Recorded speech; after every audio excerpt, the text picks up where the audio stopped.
right. Good morning, everybody.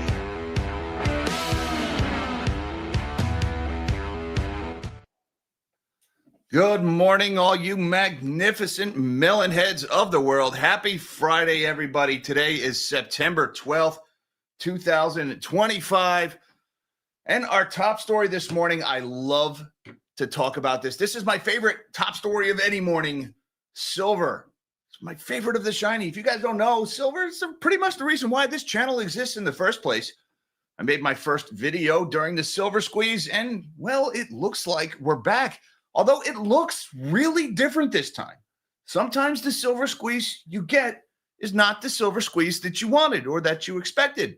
But it is a squeeze nonetheless, and I keep my little America flag bar handy for just such an occasion, because last night the price of silver, the front month contract on the COMEX, very briefly touched $43 an ounce. And let's just take a minute to appreciate that. $43 an ounce. Man, we would have killed for those prices a couple of years ago.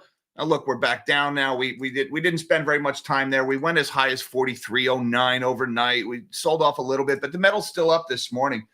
And yet, where is the enthusiasm for silver? Now, we're starting to see it a little bit. It's starting to show up in some of the finance channels, starting to see a little bit more mainstream interest in gold. They're no longer talking about it like it was a pet rock or anything like that. But you know what? Gold has been ripping. It's been making an all-time high on a daily, seemingly at least weekly basis for a couple of months now. Silver's kind of lagged, and silver's got a lot of catching up to do.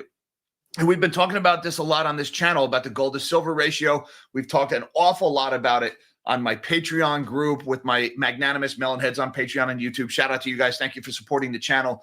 We've been flashing that gold to silver ratio chart on a weekly basis, saying, guys, this looks like silver's set to outperform gold. And it's happening very quietly. So let's talk a little bit about some of the mechanics of this. Again, it's that New York price, that front month contract on the COMEX that's really ripping here. It's been trading between 60 and 70 cents an ounce, higher than the London spot price for the better part of a couple of weeks now. Now, it looks like this was set off with a little bit of tariff jitters. A couple of weeks ago, we had silver was added to the draft list of the critical minerals by the United States Geological Survey. And when something is declared a critical mineral, it usually means there's some kind of policy control is coming regarding the movement of that metal. And it kind of reignited the tariff jitters. A lot of people thought, okay, they're going to be putting tariffs on the imports of metal to try to stimulate domestic production or to try to keep the metal in the U.S. or to bring the metal to the U.S. from London. And those tariff jitters, man, we've seen this a couple of times this year for varying reasons. Metal prices tend to react. When there was worries about tariffs on copper, we saw silver react strongly, gave back some of those gains, but not all of them. Now those tariff jitters are back again. And it's starting to cause what looks like a paper shortage. The lease rates for silver have skyrocketed in London. Now, historically, the cost to lease silver, which is like basically to borrow silver in order to short it, the cost to borrow silver has historically been around nothing, like a fraction of a percent. It costs you next to nothing to borrow the metal. It just sits in the vault. They put your name on it. It lets you go short it in the futures market. You collect a fraction of a penny in arbitrage. And that's how a lot of these big trading houses have made money off of this. But the cost to lease silver has skyrocketed to 5.5% recently. That looks like a shortage of silver on paper. Now, guys, there is no actual shortage of physical silver. You go into a coin shop, they're swimming in inventory. The metal is everywhere. But there is a shortage on paper. And you can see it actually in cost to borrow shares of SLV, the silver ETF. Shout out to my friend Bob Coleman from Idaho Armored Vaults. By the way, if you're not following Bob Coleman on Twitter, you freaking should be. He has been money for like 2 years in a row now. He has had like just great call after great call in the metals market. The cost to borrow shares of SLV historically have averaged about 0.5%. Right now, they're about 1.55%, and they continue to rise. They've risen dramatically over the last week or so. It's something Bob drew attention to earlier this week. So what's going on here, guys? You've got a lot of short interest in the metal. You got a lot of people are borrowing metal on the COMEX. A lot of people are leasing metal in London. A lot of people are borrowing shares of the SLV. When you have a big buildup of paper shorts against the metal, That's conditions for a short squeeze, isn't it? Ask people who are short open door how that worked out for them recently, by the way. High short interest potential for a short squeeze, guys. Again, there's plenty of physical metal. It's just all in the wrong place. It's in London, and they want it here in New York because of questions about policy. And look, we've watched gold break out to these all-time highs. The gold to silver ratio, the technicals look phenomenal on the gold to silver ratio, suggesting silver will continue to outperform gold in the short term. We'll look at some of those charts today. I really like this story, guys. And again, it looks nothing like 2021. This is definitely not the silver squeeze, although we're using the hashtag silver squeeze today in the description of this live stream, something I haven't done in a long time. But this actually is a squeeze on paper in silver. It looks a lot like we tried to do in 2021, but it's actually working this time. Prices are going higher. All right, also going on this morning, guys, we had some interesting news in OpenAI, the world's biggest charity, wink, wink. OpenAI is closer to becoming a for-profit company this morning. They are tentatively reaching a deal, a non-binding memorandum of understanding, hopefully someday, to become a for-profit entity. And it looks like Microsoft is on board with this. They've been the biggest hurdle to it. The nonprofit parent group of OpenAI will receive a $100 billion stake in the soon-to-be for-profit company. $100 billion. My granny, what big not profits you have. Microsoft has been the biggest barrier to this because Microsoft wants control of OpenAI's intellectual property. There's been a lot of questions about that. Will Microsoft continue to have exclusive access to OpenAI's API? Will they get dibs on the intellectual property? The AGI clause about when artificial general intelligence is achieved, that's been a big issue of contention. It looks like they're close to moving past that. And this is important because there's $30 billion of funding at stake for OpenAI. All that money that they're trying to raise from SoftBank, which SoftBank doesn't have, by the way, but that's a whole separate issue. But that $30 billion of money they're supposed to be raising from SoftBank is contingent upon OpenAI becoming a for-profit company. If they can't become a for-profit company, they can't have that $30 billion, which means they can't pay for all the GPUs and all the data centers they want to build. They can't pay for all this stuff with Oracle and all that other silliness from earlier this week. Basically, this whole bubble falls apart if OpenAI doesn't become a for-profit company and unlock that $30 billion in funding. And even then, the bubble probably still will fall apart at some point soon. It just will be a few days later than that. In a similar note, Nvidia and OpenAI are close to a deal in the UK to build sovereign data centers for the British government. That is in the same UK where the average power cost is about 600% of the power prices in the United States, which are already a limiting factor for AI expansion here in the States. I'm sure it's going to do wonders for the UK power grid. Okay, good luck with that one. By the way, that's NVIDIA's NVIDIA's subsidiary Nscale is cutting this deal with OpenAI, where NVIDIA sells the chips to OpenAI, and then OpenAI rents them back to NVIDIA, Nscale, who then operates them for the British government. So that's cool, selling chips to themselves there. Another round-tripping scheme. That's worked out great for him so far. We got an interesting story involving CoreWeave that nobody is talking about freaking anywhere. Shout out to my buddy Jose Orozco, who sent me this tip on Patreon earlier. I can't believe I haven't heard about this. The Carissa data center in Chesterfield County, Virginia, that's a data center that is leased and operated by CoreWeave, caught fire for the fourth time in a year this week. Nothing to see here, just our data center catching fire four times within 9 months. Look, all the fire investigators and the fire marshals are being forced to sign NDAs. We don't know what's going on here. It looks like a manufacturing defect involving batteries. The fires were limited to the battery room. They didn't burn up the billions of dollars of GPUs or anything like that. But hey, 4 fires in 1 year at the same data center. Maybe somebody want to look at what's going on at this place? I don't know. That's right. We don't ask questions about CoreWeave. Just ignore the randos. By the way, CoreWeave insiders are back dumping stock again this week. We have had 4 filings for proposed sales of securities by insiders and the trusts and LLCs that they control just in the last 2 days. That's after multiple filings over the last few weeks. They continue to cash out tens of millions of dollars at a time apiece in shares. Very lucrative trade for the CoreWeave founders. By the way, CoreWeave founders, if you guys are looking to offset the pollution from the fires at your data centers, I know of a couple of shell companies in the Cayman Islands where you can get carbon credits without any, prying eyes from law enforcement or tax authorities. Wink, wink.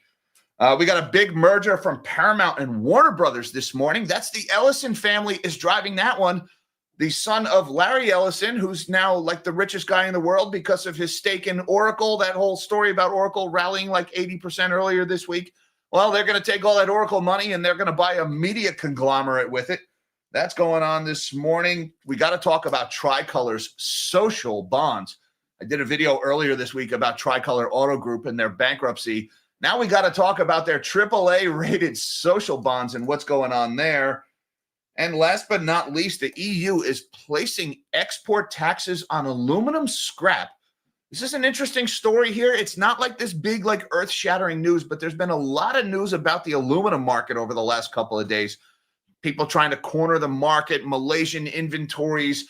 It all stems from the fact that these tariffs that President Trump put on metals have thrown the global commodities market into chaos, kind of like what's going on with silver, or at least what might be going on with silver. And the whole world, everything is reshuffling to adapt, and there is a lot of things are moving around. The whole global order is reshuffling.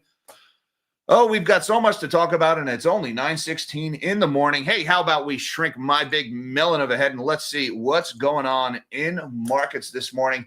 Don't forget that like button for the YouTube algorithm and that subscribe button for you new guys. Come on back tomorrow, have your coffee. Well, come on back on Monday and have your coffee with the melon heads because we do this one every business day. Right now, the S&P 500 is pretty much flat here. It's been negative for most of the morning. 6,000. Well, forget the futures price. It's up 0.6 points. Nothing percent move in the S&P this morning after a big move in stocks yesterday off of that CPI report. Right now, we've got the Dow is down about 55 points after having a heck of a day yesterday, again, on that CPI report that didn't shock anybody, and the market rallied on that lack of shock. This morning, it's down a little bit, about 57 points, 0.12% lower. And the NASDAQ is higher by 36 points, 0.15%. Tech continues its rally. Looking over at the dollar, we are 22 basis points higher on the Dixie, 97.76. That's higher by about 0.25%. Bonds are moving. We got yields moving a little higher this morning. That's bonds moving slightly lower. The 30-year yield, 4.686. That's off by 3.5 points. The 10-year is at 4.056. That's higher by 4.5 points. Did I say the 30 was down? The 30 is up. The 30-year yield is up. Sorry, I get my wires crossed sometimes. The 2-year yield, 3.554, up 2.5 points. And the 1 month is red, down a fraction of 1 point at 4.145. Let's do things a little out of order this morning. Looking at Bitcoin, I posted yesterday that Bitcoin was looking like it was going to reject its 50-day moving average. We had drawn attention to the 50-day moving average shown here. That's that blue line. For the last couple of live streams saying I wasn't going to get excited about Bitcoin until we recaptured that 50-day moving average. And we rejected it several times yesterday. And of course, as soon as I say something on Twitter about, hey, it's rejecting the 50-day moving average, within like 5 minutes, it blew through the 50-day moving average. So that's me putting a big hex on things. But right now, we look like there is a retest in progress of that 50-day moving average. And the reason I keep pointing that out, guys, is we're about 73 weeks since the halving right now. And typically, it is 75 to 77 weeks after the halving that Bitcoin has its big correction. And it's looking like we're close to a top here. We're within weeks of a top. According to previous halving schedules, somebody goes kablooey in the next few weeks. I'm leaning towards these crypto treasury companies, which are just getting obscenely ridiculous. But whatever it is, right now, it looks like Bitcoin has a chance at making one more run at an all-time high before the onset of crypto winter. As always, guys, be careful on leverage. Don't borrow money to buy crypto here. You will get wiped out in the correction, which is very likely to happen soon. All right, let's look at the commodities board now. We have got gold is higher. Spot gold, $3,650. That's up by 16 bucks here, 0.44%. Overnight, we hit a high of 36.56. I would also point out that the December gold future overnight hit a high of 36.95. we are flirting with that 3,700 level for gold here in the futures market. But it is my favorite of the shiny silver, in particular, that COMEX December future. That's the front month future contract. Right now, we are trading at 42.71, up 56 cents or 1.34% higher. But overnight, our high, we hit 43.09. So we had a 43 handle. It was brief. We're back below that level, but $43 silver, guys, we are there.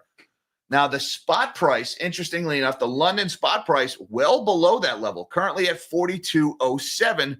Now, that's also up 51 cents, 1.25%. Big move in silver this morning, but still trading, what are we, about 65 cents roughly below that COMEX price. That's that big delta, that exchange for physical premium. New York is trading at a higher value. That's bringing, New York trading at a higher price. That's bringing the metal from London into the States. And people are doing that because they're afraid of tariffs on silver.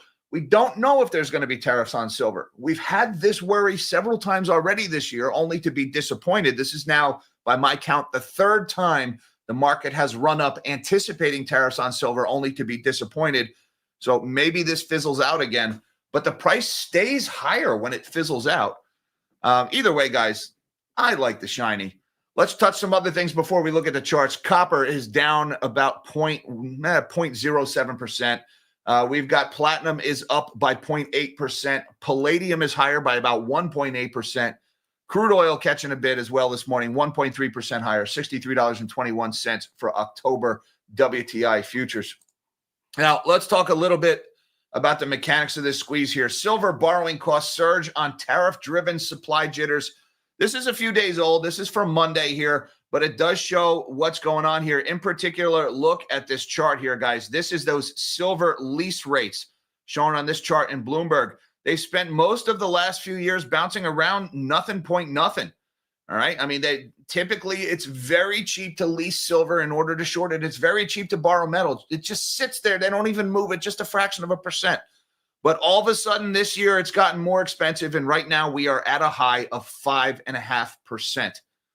Surging lease rates for silver are once again upending the precious metals market, with traders fearing that possible U.S. tariffs could squeeze already tight supplies in London as price dislocations reemerge between key trading hubs. Washington last month categorized silver as critical to U.S. national security, fueling worries that its new status may draw the attention of President Donald Trump, who ordered an investigation into critical minerals in April. That sent futures in New York above the international benchmark as traders price in the risk of silver getting hit with tariffs and holders scramble to ship the white metal into the U.S. to capture premiums. So silver is moving across the pond once again. And guys, Bob Coleman, a couple of days ago, this is at Profits Plus ID on X. Bob has been a regular guest on the channel to talk about metals. It was a couple of days ago that he drew attention to this silver ETF alert. Borrowing fee on the SLV ETF is starting to rise. And what Bob is linking to is here. This chart is showing the cost to borrow shares of the SLV ETF. Now, these are daily candles, and you can see starting at the beginning of this month, roughly about the 4th of December, you can see how the cost to borrow SLV shares, the historical average has been around 0.5%, maybe 0.6%. And now we're up around 1.6%. So while it's getting more expensive to borrow physical metal, it's also getting more expensive to borrow paper metal. These are all things indicating that there is a lot of built up short interest. And look, when the price is ripping and the short interest is building, the possibility for a short squeeze is there. And that's what Bob was talking about. Now, look, silver has had a really nice price move. This is the chart. And silver, the last time, by the way, that we saw that big surge in borrowing costs for the SLV ETF, that was in mid to early July. That's when we had this run up in price. And now here we are. We broke out of a one-year channel about a week and a half ago, sitting around $42. But it is this chart that I really like here, guys, this gold to silver ratio. This is how many ounces of silver it takes to make 1 ounce of gold. And we went to ridiculous highs. We've showed this chart a couple of times here, but the technicals just look great. I mean, we went up as high as 105 back in April on the first round of tariff hysteria. Silver was just way, way underperforming gold. People were worried about the economy collapsing. The price of gold was ripping, but silver was just sitting there. And I remember saying, like, guys, the gold to silver ratio never stays this high for long. This means the white metal is going to outperform gold very soon. And of course, that's what it has done. And then we've had all these key technical events. We broke down below the 200-day moving average at the beginning of July. And then we rejected the retest of the 200-day moving average. That was at the beginning of August. Then we had a death cross. That is a very bearish technical indicator when the 50-day moving average crosses below the 200-day moving average. And again, a bearish technical indicator, that's for the gold to silver ratio. So that would suggest the ratio heading sharply lower, which means silver outperforming gold. And we had a rejection of the 50-day moving average. And then look what happened yesterday. We actually did break above the 50-day moving average earlier this week and then slam right back below it yesterday, continuing this morning. The gold to silver ratio moving sharply lower. And we're currently sitting at about 86.6. Guys, the historical average of the gold to silver ratio is something between like 35 and 65. If you go back hundreds of years, it comes out of the ground about 9-1. Historical average 30 to 60 to 1. We went as high as 105 to 1, and now we're sitting at 86. Point being here, guys, the setup for silver is just freaking beautiful. I like the shiny. You may have heard that before. All right. And by the way, yeah, that 86 to 1 gold to silver ratio is still very high, still very historically high. Let's shift gears a little bit here. OpenAI realignment to give nonprofit over a $100 billion stake. Charities with $100 billion stakes in companies. Okay, that's a very 2020s thing. Apparently, charity work is very, very lucrative these days. $100 billion bucks, 0.1 trillion for the charity. OpenAI said it's closer to converting into a more traditional for-profit company, nearing the resolution of painful negotiations with top shareholder Microsoft and outlining terms of at least $100 billion in equity for its nonprofit arm. Planned changes will give the existing OpenAI nonprofit control over a new public benefit corporation, Chairman Brett Taylor said in a statement Thursday, and it would provide the nonprofit with an equity stake that would make it one of the world's most well-resourced philanthropic organizations in the world. Yes, this well-resourced philanthropic organization, which is currently doubling the cost of electric utility bills for poor people all over America. Yeah, well, you know what? I'm sorry, poor people. You're just going to have to turn your heat and electric off this winter because the philanthropists need to keep their chatbots running. And if that leaves you cold and in the dark, well, it's for the greater good. Just ask effective altruist Sam Altman. There he is. You know, he's the world's richest man, and he got there doing charity work, or not the world's richest man, but probably soon to be one of the world's richest men. And he got there with charity work. Isn't that just a feel-good story? Let's see. Microsoft and OpenAI have been holding talks for months about reshaping their relationship, in part to secure Microsoft's assent for the restructuring of the startup. In exchange for massive financial backing, Microsoft has the right to incorporate OpenAI's tools into its products. Winning Microsoft's approval for the changes has been one of the key roadblocks to OpenAI's plans, Bloomberg has reported. And again, if they don't get Microsoft's buy-in on this transition, OpenAI will not be able to pay its bills. $30 billion of that funding that was announced earlier this year is contingent upon this transition happening. Now, they overcame a big hurdle yesterday, but it still hasn't happened. They got till the end of the year to do it. Otherwise, who knows? Meanwhile, Nvidia and OpenAI to back a major investment in UK AI infrastructure. There's Jensen. He's donning his formal leather jacket, heading over to the UK because Nvidia and OpenAI are in discussions about backing a major investment in Britain focused on boosting artificial intelligence infrastructure in the country. The two tech firms are discussing a sizable deal to support data center development in the country, which could ultimately be worth billions of dollars, a person familiar with the matter told CNBC, confirming earlier reports from the Financial Times. Here's more of that money OpenAI doesn't have. Remember that they need that funding from SoftBank, which SoftBank doesn't have in order to even survive as a company. And then they're supposedly going to spend $300 billion with Oracle. Well, here's a few more $1 billion that they don't have that they're going to spend in the UK. Also, here's Nvidia buying its own chips again. This is interesting. The companies are still working through various processes at the moment with Nvidia and cloud computing firm Nscale, said the person who did not want to be named due to the sensitivity of the issue. Nvidia and Nscale did not immediately respond to CNBC's request for comment. Nscale is Nvidia's data center arm. Yet they're literally selling chips to themselves. Okay, because that's not accounting fraud. Countries around the world have been courting major U.S. AI players in a bid to boost their own national infrastructure and technological ambitions. The topic of so-called sovereign AI, the idea of onshoring the data processing infrastructure behind advanced artificial intelligence systems, has been top of mind for officials as governments look to reduce their dependency on foreign countries for critical technologies. That's right, UK. Why use foreign countries' technology to police and arrest people for insensitive social media posts and harmful memes when you can have your own sovereign data centers policing the speech of your citizenry? Can't have people saying offensive things. Not when Nvidia can buy their own chips and OpenAI can use money they don't have to build data centers within your own country. Oh, you got to love this bubble, don't you? It's just wonderful what they're doing. All right. Shout out to my buddy, Jose Orozco. Jose sent me this story yesterday, and you don't hear about it anywhere in the press. The financial media is not covering this anywhere. Bloomberg, CNBC, no, none of the big AI bro podcasters are covering this. You got to go to the Facebook page of the Chesterfield County Fire and EMS to find this one. We want to provide an update on this morning's fire at the Charissa Technology Park at the 1400 block of Meadowville Technology Parkway. This is a data center that is leased and operated by CoreWeave.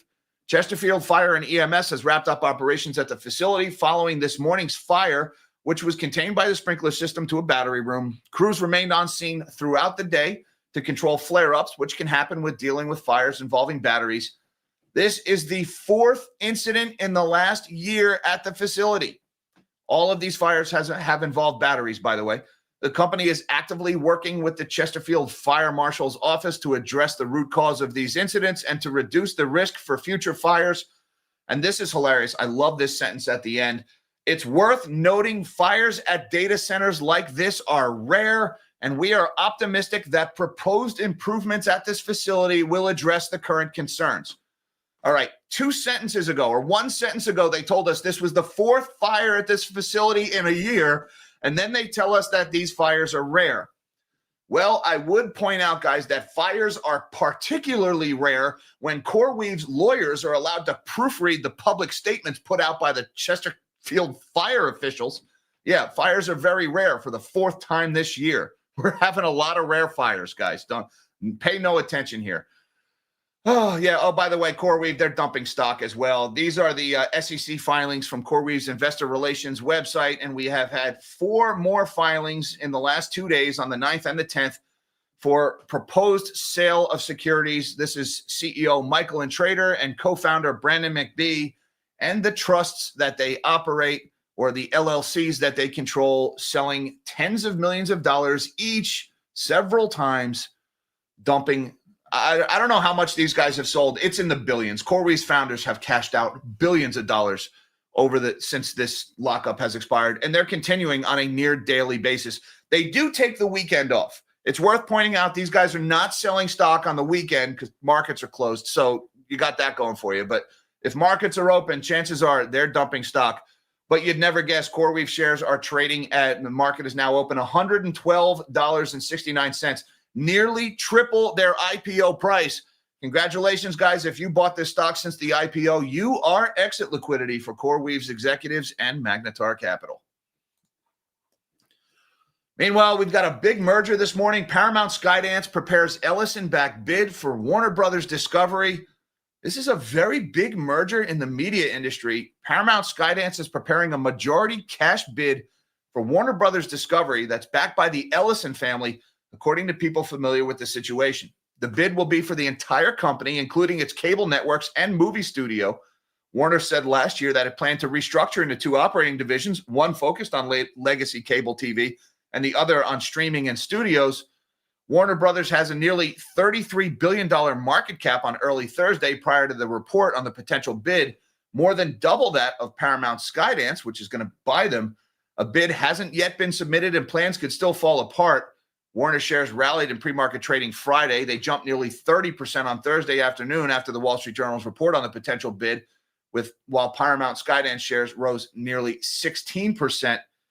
By preparing a play for the company before Warner's planned split, Paramount Skydance is attempting to preempt a potential bidding war for the studio and streaming unit that could include deep-pocketed technology companies such as Amazon and Apple. If successful, such a deal would bring together two of Hollywood's most storied studios and the parent companies of streaming services, HBO Max and Paramount Plus. Warner is home to Barbie, DC Comics, Harry Potter, and TV shows such as The White Lotus, as well as cable networks CNN, TBS, and TNT. The scale of the potential combination could bring antitrust and regulatory scrutiny. Skydance, run by David Ellison, the son of Oracle billionaire Larry Ellison, weeks ago closed its deal to merge with Paramount, which owns Nickelodeon, MTV, Comedy Central, and its movie studio. Hey, maybe, just maybe, if we merge all of these companies into one, put all these heads together, maybe we can get one original idea for a decent movie that isn't a remake of something somebody else did years ago, or just a whole bunch of liberal ideology forced down our throats in the form of political messaging. Maybe we actually get something watchable if these companies all merge into one.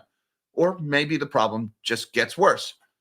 Warner Brothers shares are up 8% this morning on this news, $17.49, up $1.33 since the open. All right, we got to talk one more time, guys. Again, I'm sure I get some of the crypto bros who are upset that I'm saying crypto winter is right around the corner.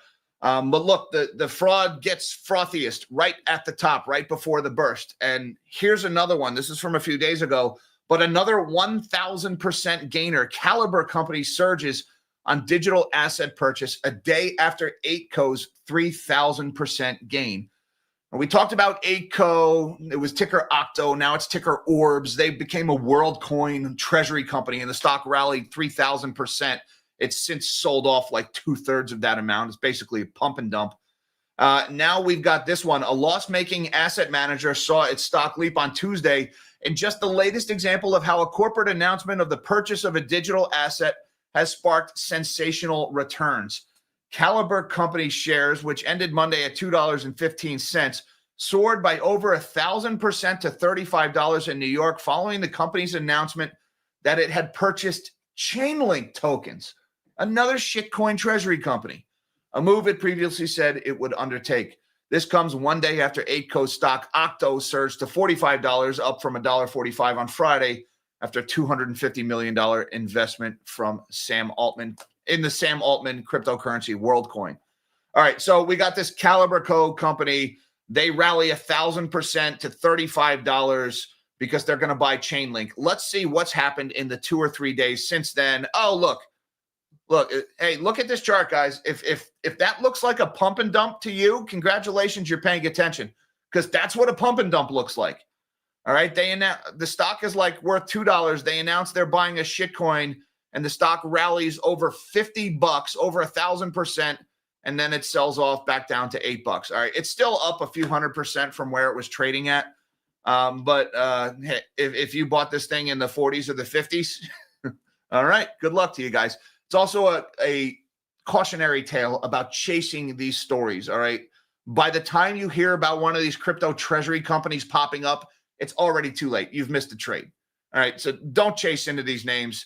They're pump and dump scams. They're going to fail spectacularly, and I think this is going to be what causes the next crypto winter, and I think it's going to start at some point soon here. Maybe not. Maybe this time is different, but famous last words. All right, let's talk about this one real quick. Tricolor files for bankruptcy. The auto lender was once an ESG favorite. Here's the reason why I want to talk about this, guys. Tricolor's bonds, shout out to my friend over at the Coastal Journal.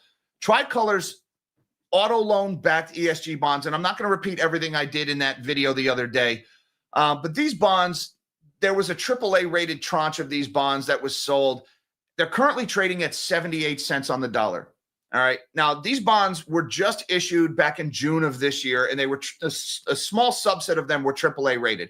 How do you get a AAA rating on bonds that are specialized for illegal immigrants with no credit scores? How do you do that? How do you get a AAA rating on that? Because somebody sprinkled some AI pixie dust?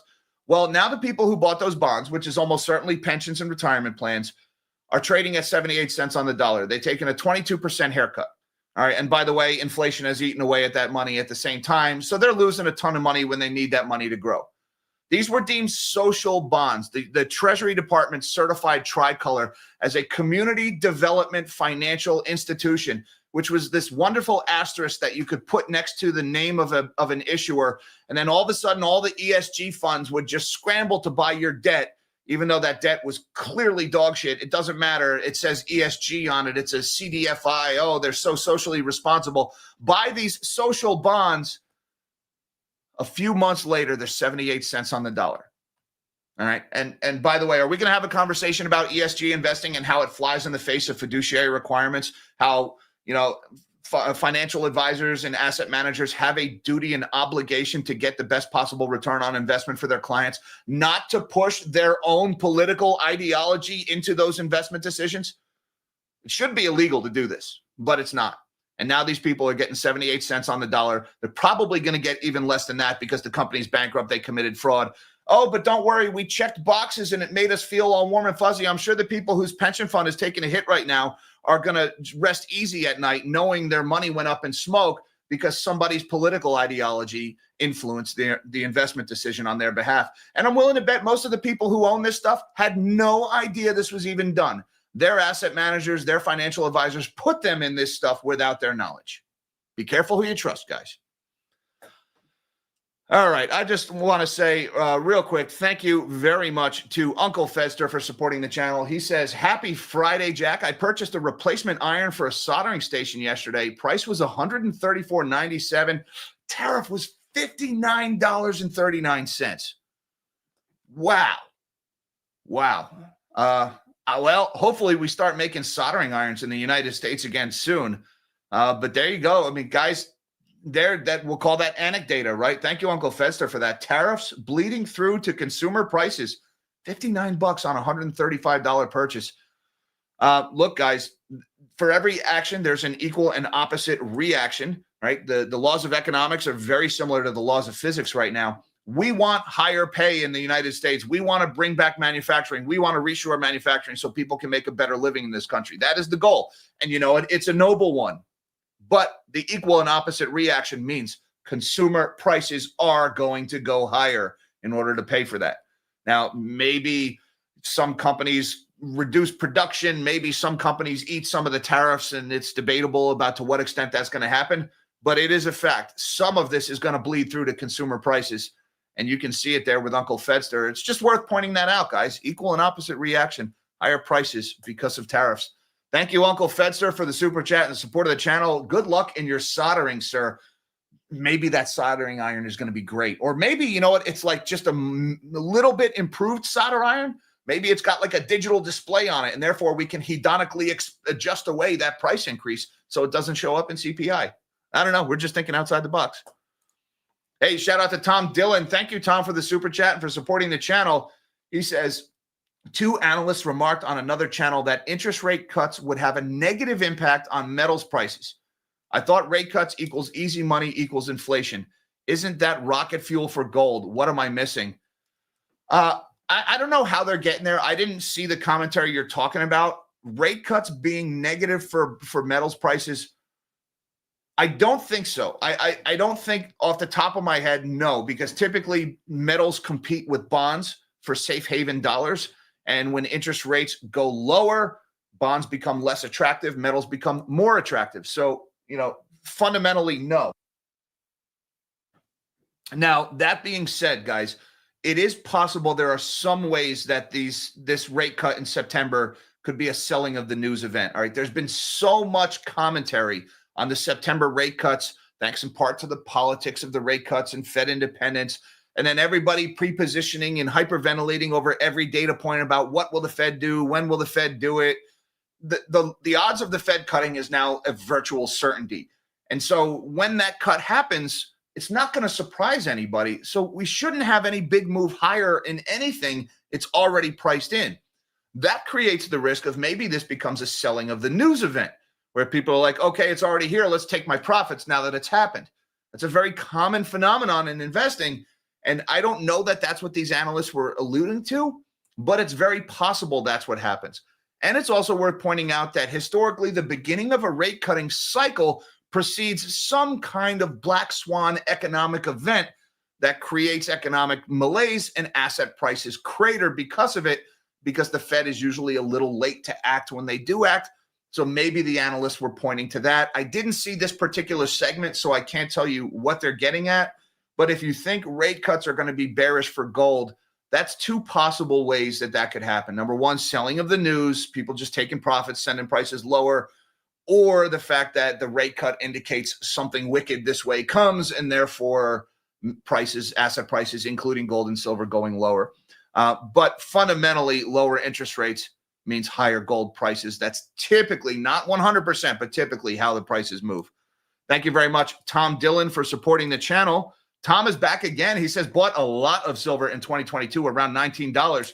Oh, baby, you doubled. Congratulations. Loving this trade. Mr. Slammy can kiss my grandma. Well, isn't grandma blushing? Getting a big wet one on the cheek from Mr. Slammy. Hug your grandma, by the way. Tom, congratulations. I, too, bought some shiny in the 19 regions in 2022 and ever higher prices since and lower prices before that. I am loving this move in my favor of the shiny. Congratulations, sir. Thanks again for the super chat. Nashville Pasta Man says Tether bought 7.7 tons of gold in Q1 25. Just saying. That's right. Tether bought some gold. They are diversifying their assets.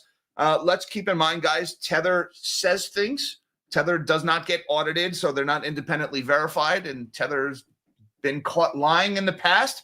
So it is possible they're lying about that. When people with a history of lying say things, you have to keep that in mind. That being said, it makes sense for Tether to buy gold. It makes sense. Tether is, I mean, look, they're collecting the arbitrage between, you know, the investments that they make with the dollars they're given and their operating costs. And, you know, they're basically a big bank. They're one big, giant, unregulated bank. They've been buying Bitcoin. They've been buying U.S. Treasuries, if you believe Greg Lutnick. And now they're buying gold as well. What does it mean when some of the biggest Bitcoin bros in the world are buying how much? 7.7 tons. That's a lot of gold. I mean, maybe that's small by central bank standards, but that's still, you know, scientifically speaking, a metric shit ton of metal. Thank you very much, Pasta Man, for supporting the channel. By the way, guys, we got one more that we got to talk about here. Let me see if I can get this up here because we had a late super chat yesterday. Oh my God, what did I do? Hold on, I'm messing with my screen here. We're going to get this working. Let's put this one up on the screen because I have a thank you. I missed it yesterday because she was very sneaky. She put it up right as I was doing my sign off. But Lisa, I want to say, by the way, thanks again, Pasta Man. Lisa, thank you so much for the super chat during the sign off yesterday. She said, in recognition of the importance of our First Amendment and need to exercise it, thank you always, calling balls and strikes.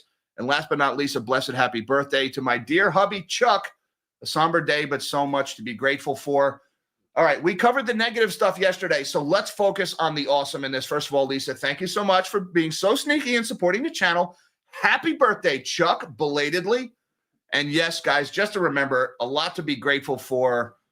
Kiss Grandma, like we said early. Hug Chuck. Like and subscribe, all that good stuff. Thank you so much, Lisa, for supporting the channel. I appreciate that. And I'm sorry I missed it during the sign-off. Back to our regularly scheduled super chats. Steve Woitis is here, and he says, I have been privately selling a little bullion and junk silver. Most of the buyers are Gen Z. That I find that very encouraging that Gen Z is buying. All right. And if you don't mind, I'm going to take like 0.1% of the credit for that. I'm going to say 1 in the 1,000 people in Gen Z are buying because they heard something about the shiny on this channel. Maybe that's a little generous for myself, but I'm going to go ahead and take some credit for that. Gen Z should be buying. Gen Z is really realizing that the only way to protect their wealth is not to put it in the bank. It's to be the bank themselves, because the banks, the money is losing value sitting in the bank. The alternative, put it in the bank, buy U.S. Treasuries, which are going to yield negative real interest rates forever. It's the only way the government can continue to survive. Or you could put it in the casino or in the crypto market, and may the odds be ever in your favor. Or you could park it safely in the shiny. So I'm encouraged that Gen Z is doing that, selling a little bit of bullion and junk. I can tell you guys right now, junk silver, the 90% constitutional, is the best deal out there in the metal space. You can get huge quantities of junk silver for less than spot. A few years ago, that stuff was trading a few dollars above spot. They're melting it down and destroying it into good delivery bars. They're never going to make any more of it. So I think junk silver is a fantastic opportunity. Even at these high prices, junk silver looks really good here. Thank you very much, Steve Woitis, for supporting the channel, sir. And congratulations to the Gen Zers who are now stacking the shiny. We're gonna flash that shiny just one more time. I like the shiny. Well, guys, I just want to say thank you so much for having your coffee with the Melon Heads this morning. Don't forget that like and subscribe for the algorithm on the way out. Thank you so much to everybody for the super chats. Thank you to my magnanimous Melon Heads on Patreon and YouTube. Looking forward to talking to you guys at 2 p.m. Eastern time today for our weekly get-together on Zoom. Links are down below should you feel so inclined. Hi, Mom. Hi, Dad. Love you guys, everybody. Till next time, live small and dream big.